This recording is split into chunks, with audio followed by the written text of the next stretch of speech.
Baik, pembahasan terakhir yang disampaikan pada kesempatan kali ini tentang sholat id di rumah. Sholat id di rumah bagaimana hukumnya? Ya, bagaimana hukumnya? Ya.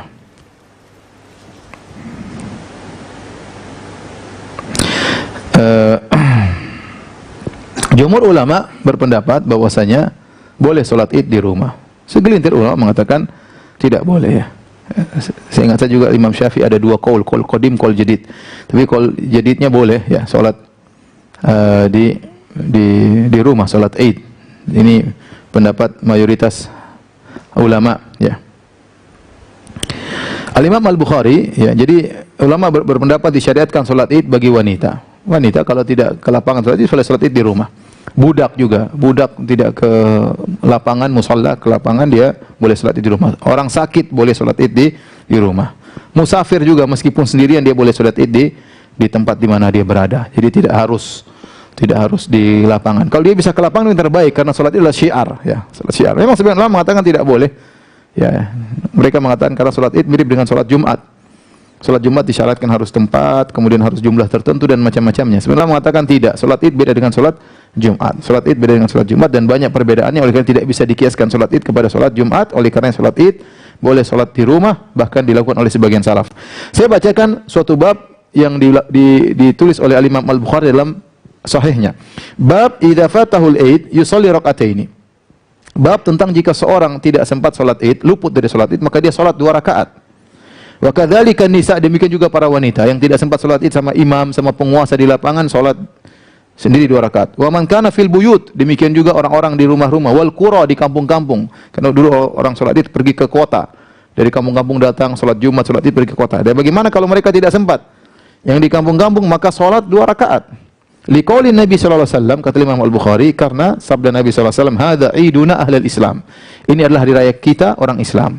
Kata Ibnu Hajar, maksudnya hari id adalah hari id seluruh kaum muslimin. Semua orang berhak untuk id. Semua orang berhak untuk id, maka semua orang berhak untuk salat id, ya. Maka budak, wanita, seorang di rumahnya boleh salat id.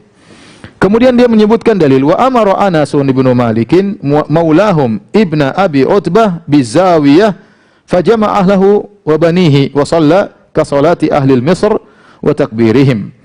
Anas bin Malik, beliau waktu tinggal di Zawiyah, Zawiyah adalah suatu nama daerah dekat dengan Basrah. Dia punya qasr di sana, Anas bin Malik, dan tinggal bersama keluarganya di sana.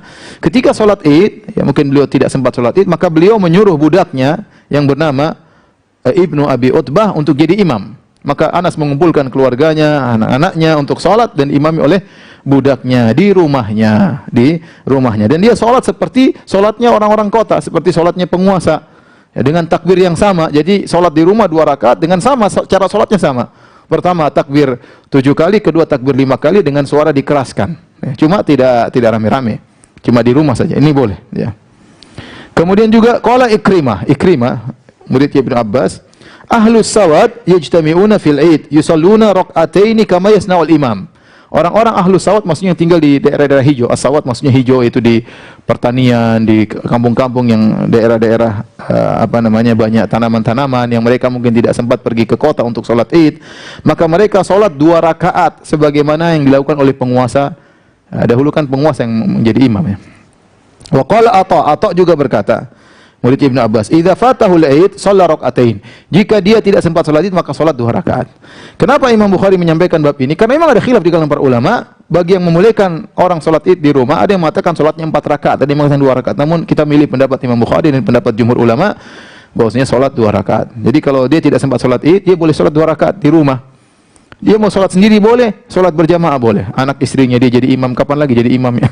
Kemudian ngumpulin anak-anak, salat jadi imam 2 rakaat seperti salat id, takbir 7 kali rakaat pertama, takbir 5 kali rakaat kedua, salat dijaharkan tapi tidak usah khutbah.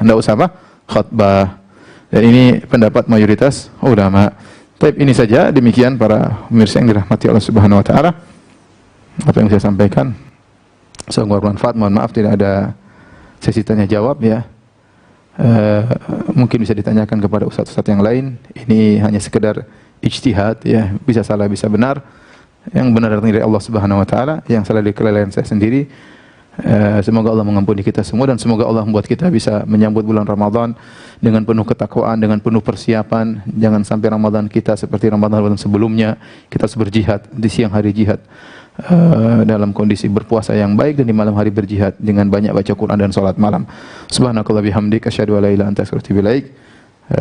Dan kepada DKM Masjid Darussalam di Kota Wisata, kita ucapkan jazakumullah khairan atas partisipasinya. Ya, semoga Allah memberikan balasan kebaikan kepada semuanya. Wabillahi taufiq wal hidayah. Assalamualaikum warahmatullahi wabarakatuh.